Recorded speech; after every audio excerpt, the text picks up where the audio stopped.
Hello everyone. Today we are talking about low-rank modeling of third-order tensors. First, we introduce what is low-rank modeling. As is well known, MATLAB store images as matrix. For example, please look at this image. So this part of the image we know is part of a matrix in MATLAB. And each element of this matrix corresponds to a pixel of this picture. Now please look at those images.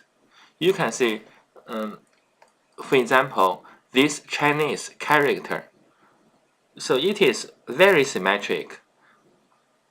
Most Chinese characters are very symmetric. Most of them have a symmetric structure. And of course, the human face is very symmetric. So all of these pictures have global symmetry. That means if we store those images as matrices in MATLAB, those matrices are usually low rank. So low rank here means the rank of this matrix is much smaller than the number of columns.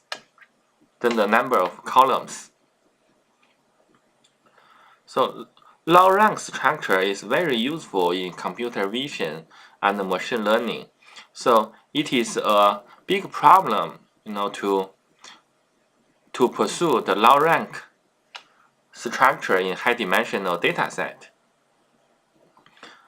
For example, in this image, you can see there are lots of spots. So those spots are sparse noise on this image.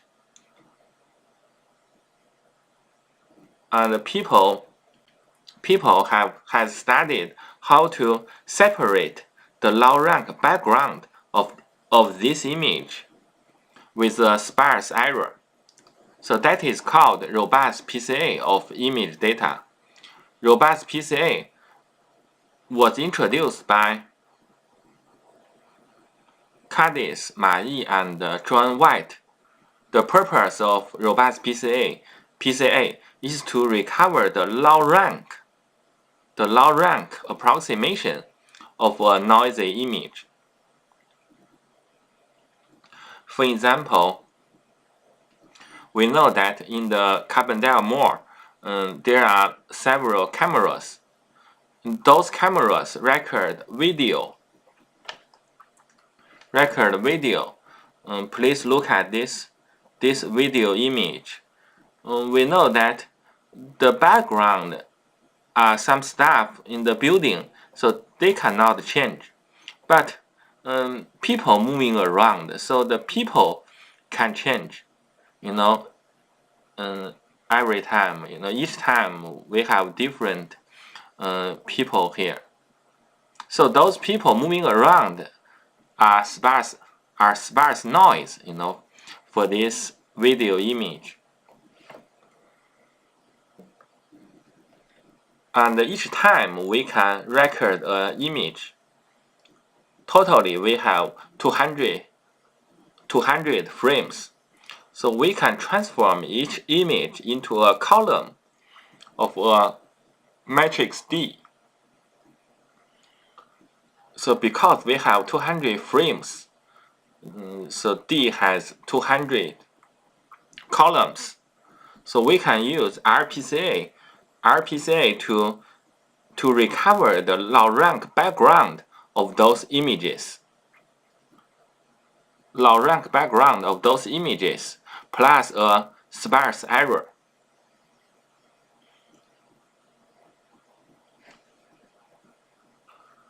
So robust PCA is a typical problem in low rank modeling.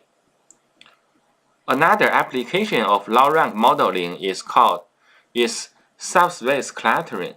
Subspace clustering is different from the traditional clustering method.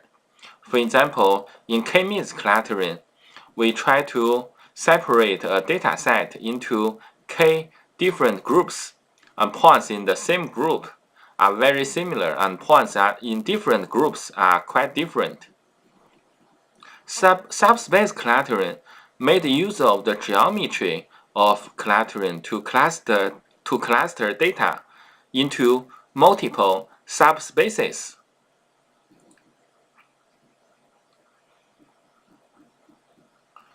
So for those images, you can see for those images in MATLAB, they are stored as matrix. And for example, this is a grid level image. So MATLAB store this image as a matrix.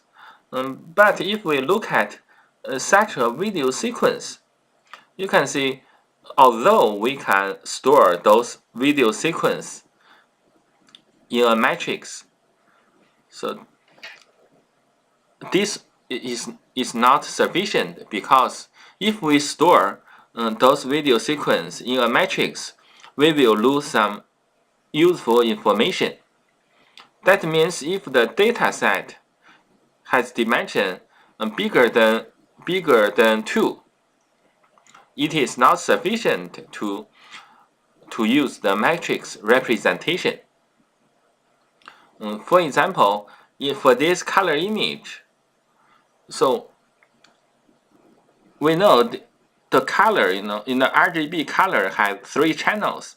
That means if we store this image in MATLAB, it is useful to use 3 slices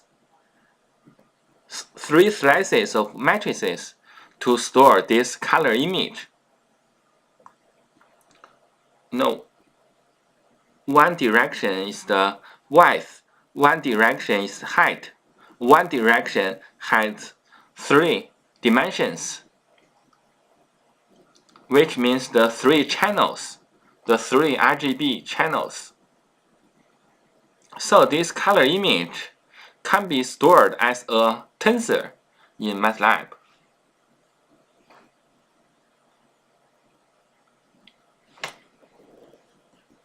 And please look at this facial image dataset.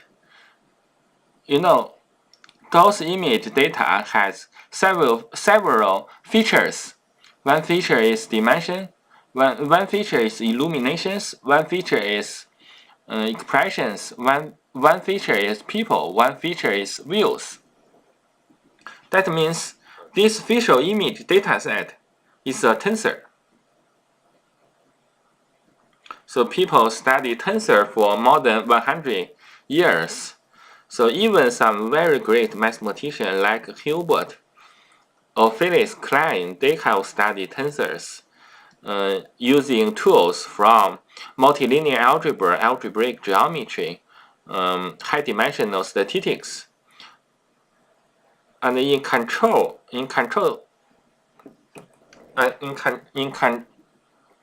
theory. People also studied in control theory and machine learning. So people also study convex and non-convex optimization algorithms to perform tensor decomposition. In nowadays, people from computer science background have studied lots of applications of tensor in computer vision, image processing, and several other areas. So recently, Kilmer and Martin made a big breakthrough in tensor research because they introduced tensor SVD via T-product. Everyone knows SVD is a very important metric decomposition tool, and it's a big question that how to extend matrix SVD to tensors. Kilmer and Martin propose a different point of view, that is to view a tensor, a third-order tensor, as a matrix of tubes. So this point of view is very useful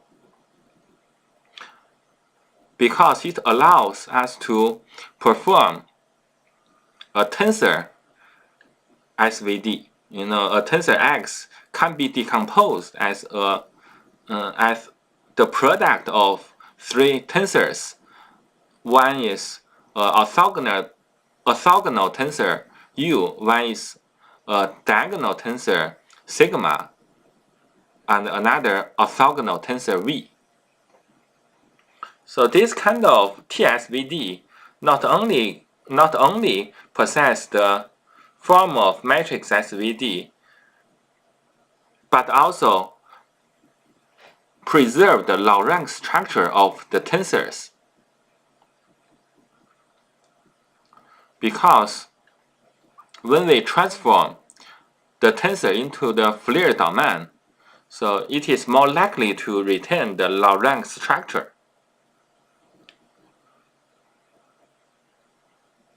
So now we consider such a tensor approximation problem.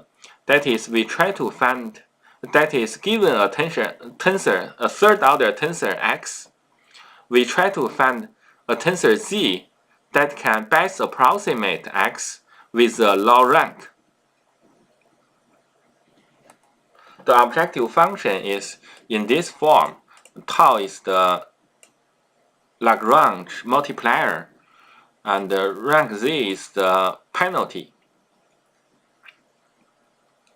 As is well known, the rank of Z is NP hard to compute, so we need to use some function to approximate rank of Z.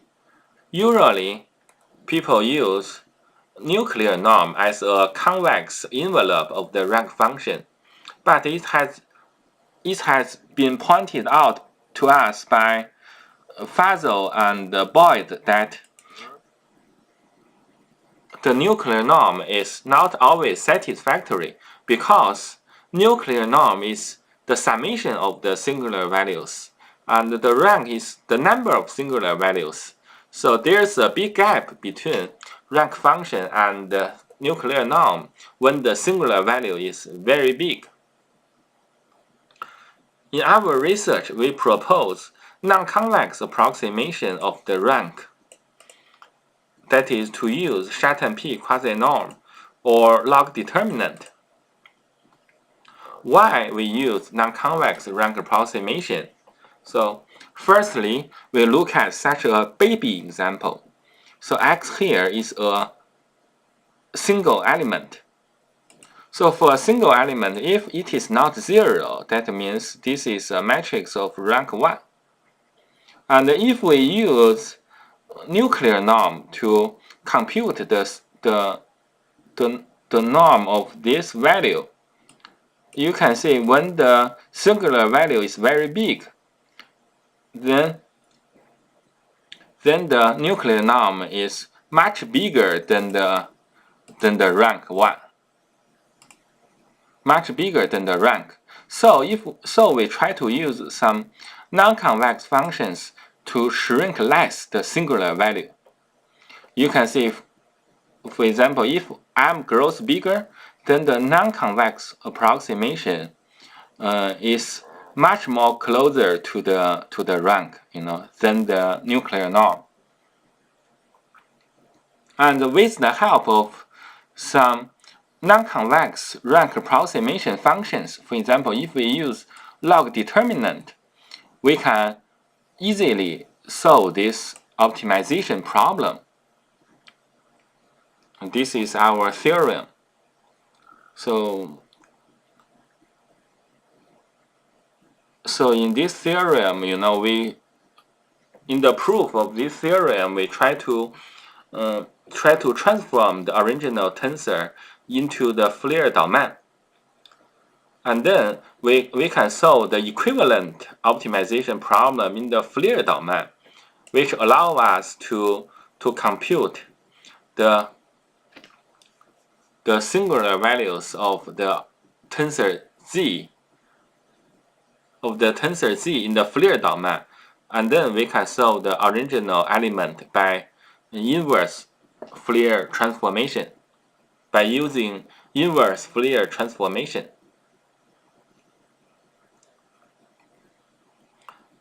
Now we look at the tensor robust PCA. Tensor robust PCA is a very natural extension of RPCA.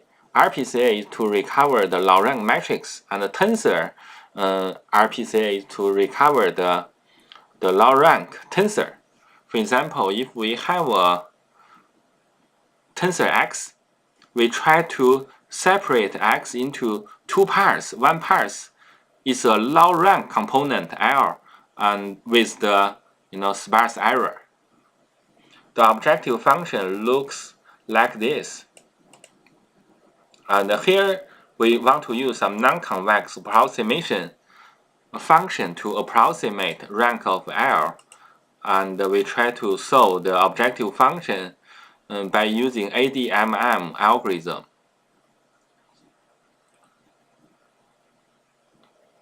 This is our experimental results. The original color picture, can be stored as a tensor, a third-order tensor, and this is the corrupted image.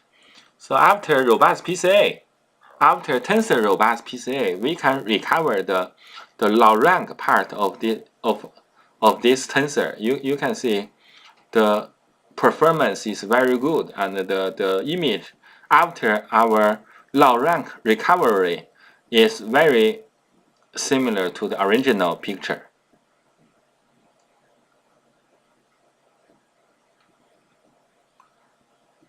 So we have already talked about, for the facial image, so we can store this facial image as a tensor.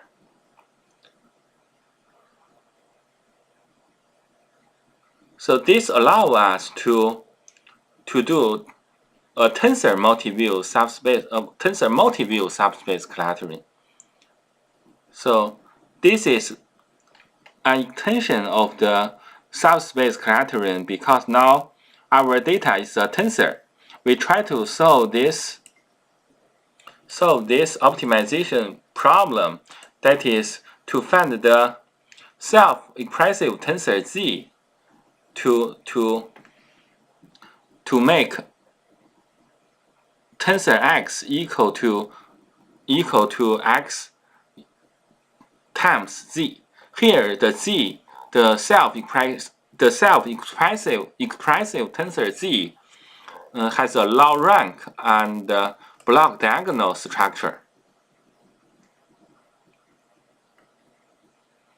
So multiview clustering is another application of tensor Laurent modeling, of tensor.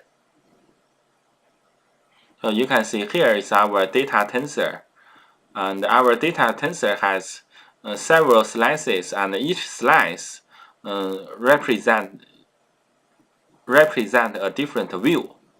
So we can do a tensor multiview clustering. And you can see here, this is our results, and you can see those numbers are very close to 1. That means the performance are very good. And in the future, we try to do more and more applications involving tensorial data. For example, some background and foreground separation in video and some other applications. And we also try to study more theoretical foundation for non-convex optimization formulation. Thank you.